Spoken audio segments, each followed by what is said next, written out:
ছোটবেলায় দোকান যাওয়া। মনা, এই মনা। হ্যাঁ মা। মনা, এই নে, এই টাকাটা ধর।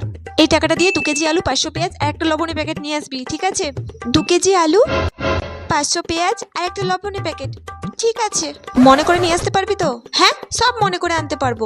ঠিক আছে, কিছু ভুলে যাস না আবার। ওই দূরের রাস্তা তো। ঠিক আছে, যা।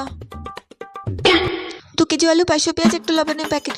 2 কেজি আলু, 500 পেঁয়াজ, একটা লবণের প্যাকেট। ওই তো চলে এসেছি দোকান। মা কি বলেছিল জানো?